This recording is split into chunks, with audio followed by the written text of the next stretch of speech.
Antes de comenzar esta inspiradora historia sobre la vida de la Madre Teresa de Calcuta, te invito a que apoyes este video con un me gusta, te suscribas al canal y lo compartas con quienes necesiten un mensaje de esperanza. La llama de Calcuta, una historia de Madre Teresa, los primeros pasos de Angese. En una cálida tarde de verano, el 26 de agosto de 1910, nació Angese Gongshe Bojaksiu, en una modesta casa de piedra en Skopje, entonces parte del Imperio Otomano, hoy capital de Macedonia del Lysos Norte. Era la menor de los 3 hijos de Nikola y Dranafile Bojaksiu, una familia albanesa profundamente católica que vivía con humildad, pero con un fuerte sentido de comunidad. Nikola, comerciante y político local, era conocido por su generosidad, mientras que Dranafile, una mujer de fe inquebrantable, inculcaba en sus hijos el amor por los demás. Skopje era un mosaico cultural, con minaretes de mezquitas alzándose junto a cúpulas de iglesias ortodoxas y católicas, y las calles resonaban con el bullicio de albaneses, turcos y eslavos. En este entorno, la pequeña Angese creció escuchando las historias de santos y mártires que su madre narraba al caer la noche, mientras el aroma de pan recién horneado llenaba la casa. Desde los 5 años, Angese acompañaba a su madre a la parroquia de la Sagrada Familia, donde ayudaba a repartir sopa y pan a los pobres. Su rostro se iluminaba al ver la gratitud en los ojos de los necesitados, y pronto comenzó a soñar con una vida dedicada a Dios. A los 12 años, durante un retiro espiritual organizado por los jesuitas, sintió un llamado interior, como una chispa que encendía su alma. «Quiero ser misionera», le confesó a su madre, quien, aunque orgullosa, sabía que eso significaría perder a su hija para siempre. La adolescencia de Angese estuvo marcada por la oración y la lectura de revistas misioneras, que relataban las hazañas de religiosos en tierras lejanas. Las historias de los misioneros en India, en particular, capturaron su imaginación, plantando la semilla de su futuro. A los 18 años, en septiembre de 1928, Angese tomó una decisión que marcó el rumbo de su vida. Dejó atrás Skopje, despidiéndose con lágrimas de su madre y su hermana Aga en la estación de tren. Su hermano Lazar, que servía en el ejército, le escribió una carta instándola a reconsiderar, pero su determinación era inquebrantable. Viajó a Dublín, Irlanda, para unirse a las Hermanas de Loreto, una orden religiosa dedicada a la educación. En el 1900 convento, un edificio gris rodeado de niebla, el inglés era un obstáculo. Angese apenas entendía las instrucciones de las hermanas, pero su perseverancia la ayudó a adaptarse. Allí adoptó el nombre de Hermana María Teresa, en honor a Santa Teresa de Lisieux, cuya espiritualidad de las pequeñas cosas resonaba con su deseo de servir con humildad. Tras un breve entrenamiento, las Hermanas de Loreto la enviaron a Calcuta, India, en 1929. El viaje en barco fue largo y agotador, atravesando mares y turbulentos hasta llegar al puerto de Bombay. Cuando finalmente pisó Calcuta, quedó abrumada por la ciudad. Calles abarrotadas de carros tirados por bueyes, rickshaws zigzagueando, el clamor de los vendedores y el olor a curry mezclado con el hedor de las alcantarillas abiertas. Fue destinada al colegio de St. Mary's, una escuela para niñas de familias acomodadas en el barrio de Entally. Como profesora de geografía e historia, era querida por sus alumnas, que admiraban su dulzura y su habilidad para explicar el mundo con pasión. Pero desde las ventanas del colegio, veía los barrios marginales de Motihil y Sealdah, donde familias enteras dormían en las aceras y niños descalzos hurgaban en montones de basura. Aquella visión de pobreza extrema comenzó a inquietarla, susurrándole que su lugar no estaba entre los muros del convento, sino en las calles. Durante los años 30 y principios de los 40, Hermana Teresa se dedicó a su labor educativa, pero la pobreza que veía a su alrededor la perseguía. En 1943, la hambruna de Bengala devastó Calcuta, dejando miles de cadáveres en las calles y a sobrevivientes peleando por mendrugos de pan. Ella misma ayudó a distribuir alimentos en el colegio, pero sentía que no era suficiente. Las imágenes de niños esqueléticos y madres desesperadas se grabaron en su alma, y comenzó a rezar con más fervor, buscando una señal de lo que Dios quería de ella. Su rutina diaria incluía horas de oración al amanecer, clases durante el día y visitas a los enfermos en los barrios cercanos al anochecer. Estas experiencias la prepararon para el momento que cambiaría todo. El llamado dentro del llamado.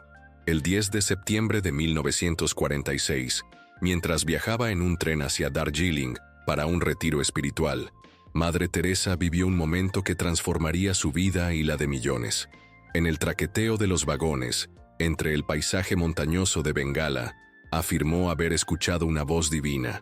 «Deja el convento y sígueme. Sirve a los más pobres de los pobres», le dijo Cristo, según sus escritos. Esta experiencia, que ella llamó el llamado dentro del llamado, fue tan intensa que la dejó temblando. Durante días, rezó y reflexionó, buscando confirmar si era una inspiración genuina o una tentación. Finalmente, decidió obedecer, aunque sabía que significaba renunciar a la seguridad de las hermanas de Loreto y enfrentarse a un mundo desconocido. Convencer a las autoridades eclesiásticas no fue fácil. El arzobispo de Calcuta, Ferdinand Perrier, temía que una monja sola en las calles fuera vulnerable, y las hermanas de Loreto dudaban de su plan. Durante 2 años, Madre Teresa escribió cartas al Vaticano, suplicando permiso para seguir su vocación. En 1948, el Papa Pío XII aprobó su solicitud, permitiéndole vivir fuera del convento bajo votos de pobreza, castidad y obediencia. Con un sari blanco de bordes azules, comprado por unas pocas rupias en un mercado local, y 5 rupias en el bolsillo, salió a las calles de Calcuta. No tenía hogar ni recursos, pero llevaba consigo una fe inquebrantable y un cuaderno donde anotaba sus oraciones. Los primeros meses fueron un desafío abrumador. Sin un lugar fijo, dormía en casas de benefactores o en conventos que le ofrecían refugio temporal. Aprendió nociones básicas de enfermería en un hospital de Patna, regresando a Calcuta con un botiquín rudimentario. En el barrio de Moti Hill, uno de los más pobres de la ciudad, comenzó su misión. Bajo un sol abrasador, recorría callejones estrechos donde el barro se mezclaba con desechos. Encontraba a los olvidados, un anciano con llagas supurantes, abandonado por su familia, una mujer moribunda en una alcantarilla, cubierta de moscas, niños con los huesos marcados por la desnutrición, que la miraban con ojos apagados. Con sus propias manos, los lavaba con agua de pozos cercanos, les daba arroz cocido que conseguía mendigando, y cuando no había nada más que ofrecer, les tomaba la mano para que no murieran solos. Cada persona es Jesús, disfrazado, decía, viendo en cada rostro el reflejo de su fe. Uno de sus primeros actos fue abrir una escuela improvisada bajo un árbol en Moti Hill. Con una pizarra rota y palos para escribir en la tierra, enseñaba a los niños a leer y escribir. Los pequeños, muchos de los cuales nunca habían ido a una escuela, llegaban con harapos y sonrisas tímidas. Madre Teresa les hablaba con ternura, contándoles historias de esperanza mientras compartía las pocas galletas que conseguía. Estas pequeñas acciones comenzaron a correr de boca en boca, y pronto los vecinos empezaron a llamarla la madre de los pobres. Sin embargo, no todos la recibían con amabilidad. Algunos hindúes y musulmanes desconfiaban de su presencia, sospechando que buscaba convertirlos al cristianismo. En una ocasión, una multitud la rodeó, acusándola de ser una espía extranjera. Ella se mantuvo serena, rezando en voz baja, hasta que un anciano del barrio intervino diciendo: «Esta mujer no hace daño, solo ayuda». En 1949, su trabajo comenzó a atraer seguidores. Una de sus antiguas alumnas, Subhashini Das, renunció a una vida cómoda para unirse a ella, tomando el nombre de hermana Agnes. Pronto, otras jóvenes se sumaron, fascinadas por la determinación de Madre Teresa. En 1950, fundó las Misioneras de la Caridad, una congregación aprobada por el Vaticano. Al principio, operaban desde una pequeña habitación alquilada en Calcuta, con camas hechas de sacos y una cruz de madera como único adorno. En 1952, lograron un hito.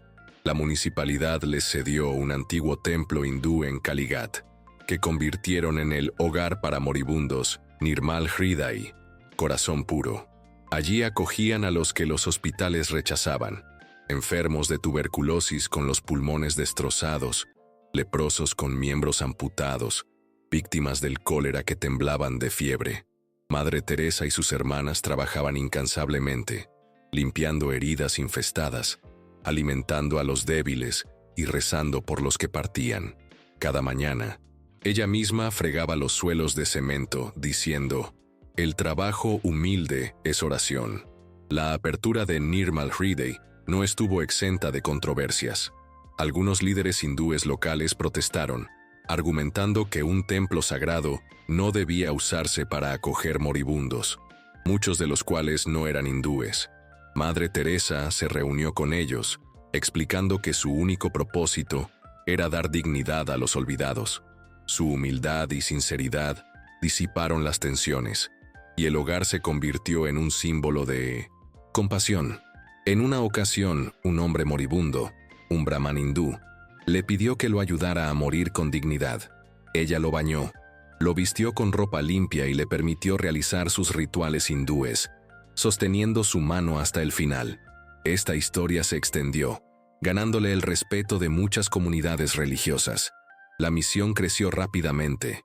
En 1955, abrió el Hogar del Niño del Inmaculado Corazón, un orfanato donde niños abandonados, muchos encontrados en basureros, recibían comida, ropa y educación.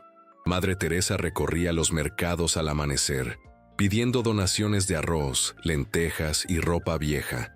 Los comerciantes, al principio reacios, terminaban cediendo ante su mirada serena y su insistencia amable. En los años 60, estableció clínicas móviles que recorrían los barrios marginales, llevando medicinas y vendas a los enfermos. También fundó Shanti Nagar, Ciudad de la Paz, un centro para leprosos donde los pacientes, a menudo expulsados de sus aldeas, aprendían oficios como la costura y la carpintería. Su lema, hacer cosas pequeñas con gran amor, guiaba cada acción, desde lavar los pies de un enfermo hasta escribir cartas para recaudar fondos. A medida que su obra crecía, también lo hacían las críticas. Algunos médicos, como el bengalí Arup Chatterjee, denunciaron las condiciones de sus hospicios: camas improvisadas, falta de medicamentos modernos y agujas reutilizadas. Otros, como el periodista Christopher Hitchens, la acusaron de glorificar el sufrimiento en 1900 en lugar de aliviarlo, señalando que su rechazo a los analgésicos se basaba en una visión teológica que veía el dolor como un camino hacia Dios. Madre Teresa respondía con calma: no somos médicos, somos amor, damos lo que tenemos. Sin embargo, las críticas no detuvieron su misión. En los años 70, las misioneras de la caridad se expandieron a otros países, desde Yemen hasta Etiopía, abriendo casas para los pobres en zonas de guerra y desastres naturales. En 1985, fundó un hogar en Nueva York para enfermos de SIDA, en una época en que el estigma de la enfermedad aislaba a los pacientes. El reconocimiento internacional llegó en 1979, cuando recibió el Premio Nobel de la Paz. En su discurso en Oslo, habló del aborto como el mayor destructor de la paz y pidió amor por los no nacidos, lo que generó aplausos y críticas. Donó el dinero del premio a los pobres y rechazó el banquete de gala, pidiendo que los fondos se usaran para alimentar a los necesitados. Otros premios siguieron: el Bharat Ratna de India, la Medalla de la Libertad de Estados Unidos y múltiples doctorados honoris causa. Sin embargo, en privado, Madre Teresa enfrentaba una lucha interna. Cartas reveladas años después mostraron que, desde los años 50, vivía una profunda crisis de fe. «En mi alma siento un terrible vacío», escribió al padre Michael van der Piet. Dudaba de la existencia de Dios pero seguía adelante, viendo en los pobres el rostro de Cristo. Esta oscuridad espiritual, como ella la llamó, la acompañó durante décadas, haciéndola sentir más cerca de los que sufrían. El legado de una santa. En los años 80 y 90, la salud de Madre Teresa comenzó a deteriorarse. Sufrió 2 ataques cardíacos, neumonía, malaria y varias fracturas, pero se negaba a descansar. «Tendré toda la eternidad para eso», decía con una sonrisa. En 1989, le implantaron un marcapasos y en 1996, a los 86 años, supervisaba 517 misiones en más de 100 países. A pesar de su fragilidad, seguía visitando sus casas, consolando a los enfermos y rezando en capillas austeras. Su habitación en la casa madre de Calcuta era espartana. Una cama de madera, una mesa pequeña y un crucifijo. Rechazaba cualquier lujo, incluso un ventilador en los sofocantes veranos de Calcuta. El 5 de septiembre de 1997, tras una vida dedicada a los demás, Madre Teresa murió en Calcuta, en la sencilla habitación de la casa madre de las misioneras de la caridad. Su corazón, agotado por años de esfuerzo, dejó de latir. La noticia conmocionó al mundo. Miles acudieron a su funeral, desde líderes mundiales como Hillary Clinton y la reina Sofía de España, hasta los mendigos que ella había ayudado. El gobierno indio le otorgó un funeral de estado, y su cuerpo fue llevado en un carro de cañón, el mismo usado para Mahatma Gandhi. Las calles de Calcuta se llenaron de flores y lágrimas, mientras los pobres lloraban a la madre que les había dado dignidad. Su legado continuó. En 2003, el Papa Juan Pablo II la beatificó tras reconocer el milagro de Santa Mónica Besra, una mujer india curada de un tumor abdominal en 1998, tras rezar con una medalla de Madre Teresa. En 2016, el Papa Francisco la canonizó como Santa Teresa de Calcuta, tras un segundo milagro, la recuperación de Marcilio Haddad Andrino, un brasileño con tumores cerebrales, en 2008. Más de 100.000 personas llenaron la plaza de San Pedro para la ceremonia, ondeando banderas de India, Albania y el Vaticano. Sin embargo, las controversias persistieron. Algunos cuestionaron la transparencia de los fondos que recibió, incluidas donaciones de figuras como el dictador haitiano Jean-Claude Duvalier o el estafador Charles Keating. Otros debatieron si sus auspicios priorizaban la conversión religiosa sobre la atención médica, citando reportes de bautismos a moribundos no cristianos. Aún así, para millones, Madre Teresa sigue siendo un faro de esperanza. Sus misioneras de la caridad continúan sirviendo en los rincones más oscuros del mundo, desde barrios marginales en 1900, Nairobi hasta refugios en Ucrania. Su imagen, con el sari arrugado y la mirada serena, inspira a generaciones. Películas, documentales y libros han retratado su vida, y sus frases, como «No todos podemos hacer grandes cosas, pero podemos hacer cosas pequeñas con gran amor», resuenan en iglesias, escuelas y corazones. En las calles de Calcuta, donde los niños aún juegan entre las sombras de la pobreza, su espíritu permanece, como una llama que nunca se apaga. Da like, comparte y suscríbete al canal para más historias que transforman. Deja tu comentario. ¿Qué te inspiró de la vida de Madre Teresa? El amor no vive de palabras, sino de acciones. Ama hasta que duela y cambia el mundo con tu corazón.